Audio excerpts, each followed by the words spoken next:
Assalamualaikum warahmatullahi wabarakatuh. Nama saya Nasira Zarani Daud. Saya mahasiswa HI semester 4 dan saya berasal dari kelas HI 4C dengan akhiran NIM 122. Nah, pada kesempatan kali ini saya akan mereview lagi, tapi bukan untuk mereview buku bacaan, melainkan mereview sebuah film yang berjudul Hotel Rwanda yang tayang pada tahun 2004. Oke, sebelum mulai ke reviewnya, mungkin di sini saya akan menceritakan sedikit tentang film ini. Kayak film ini tuh menceritakan tentang apa, film ini tuh membahas apa gitu. Saya akan mulai dari situ terlebih dahulu. Oke, jadi Hotel Rwanda ini terinspirasi ya dari kisah nyata yang diangkat menjadi film yang mengisahkan tentang pertikaian yang terjadi di Rwanda pada tahun 1994, yang dimana pertikaian ini tuh menghasilkan sebuah genosida atau pembantaian terhadap satu suku. Jadi yang bertikai itu adalah dua suku etnis gitu. Yang satu suku Hutu dan satu lagi suku Tutsi. Oke, jadi awal mulanya konflik antara dua suku ini memanas itu dikarenakan oleh perdamaian yang digelar dengan mediasi oleh PBB itu berakhir dengan gagal.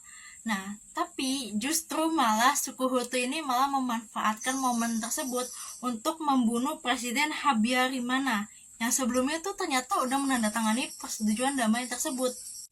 Dan setelah kematian presiden, jadi kelompok Hutu ini tuh merencanakan pembantaian massal atau bisa kita sebut dengan genosida terhadap etnis Tutsi gitu.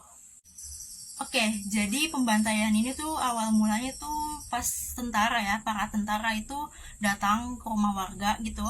Terus habis itu mereka itu mintain kartu identitas para warganya. Dan di kartu identitas itu tertera gitu loh, kamu itu dari kelompok mana? Dari kelompok Tutsi kah? Atau dari kelompok Hutu gitu. Nah, yang dari kelompok Tutsi itu akan dibawa dan mereka akan siksa gitu. Mereka siksa, bahkan ada yang sampai meninggal. Dan di sini karakter utama kita yaitu Paul, seorang manajer hotel ya. Nah, dia dibawa oleh tentara karena dia menunjukkan kartu identitasnya itu sebenarnya dia orang Hutu kan, tapi kartu identitas istrinya ini adalah orang Tutsi. Maka dari itu dibawa bersama juga sama beberapa tetangganya juga gitu loh. Nah, setelah keosan yang terjadi beberapa waktu, akhirnya tuh meredup gitu loh. Akhirnya tuh si Paul ini bisa menyelamatkan 1.200 pengungsi lainnya beserta anak, istri, sama keponakannya. Sayang banget adik sama adik iparnya istrinya si Paul ini tidak selamat, tapi setidaknya karakter utama kita selamat. Mungkin itu yang bisa saya ceritakan sekilas tentang film ini.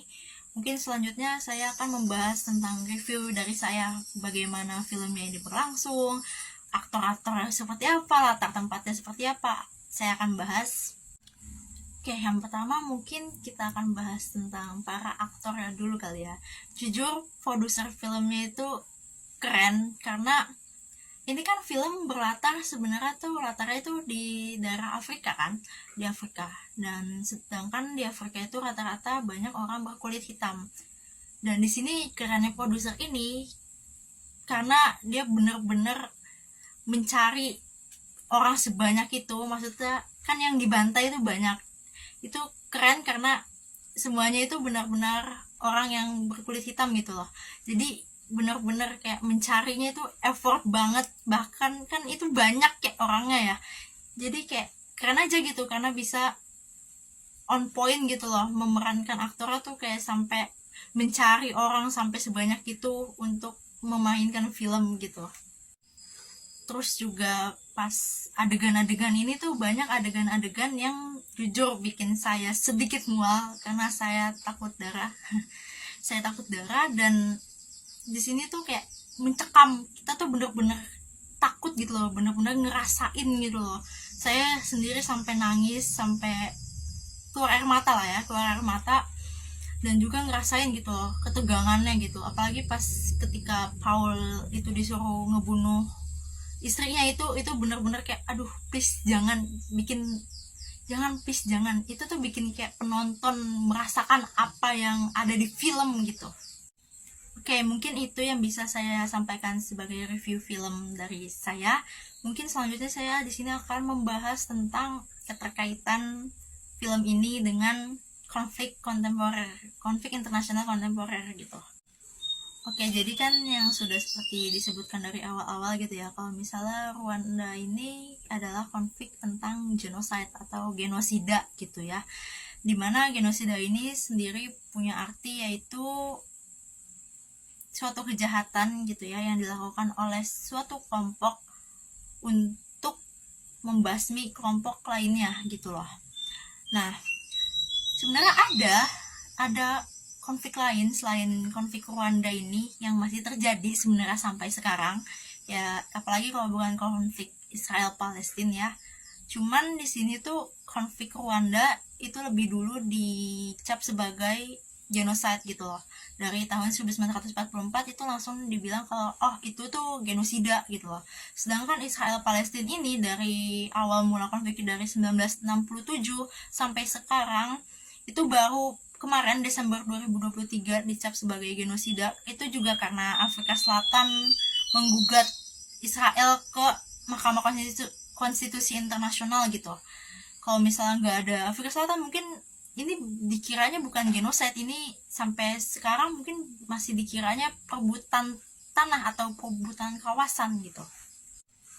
Mungkin ini sebagai tamparan atau mungkin sebagai pertanyaan ya untuk PBB. Kalau PBB bisa mendamaikan konflik Rwanda ini antara kelompok Hutu dan kelompok Tutsi gitu, kenapa PBB tidak bisa mendamaikan Israel Palestina? Karena mereka berdua ini kan sama-sama genocide gitu loh.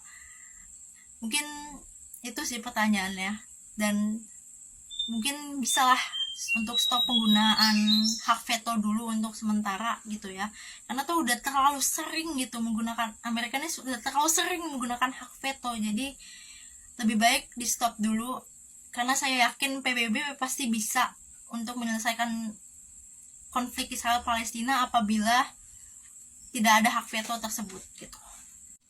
Mungkin sekian dari review film dari saya. Kurang lebihnya mohon maaf. Wassalamualaikum warahmatullahi wabarakatuh.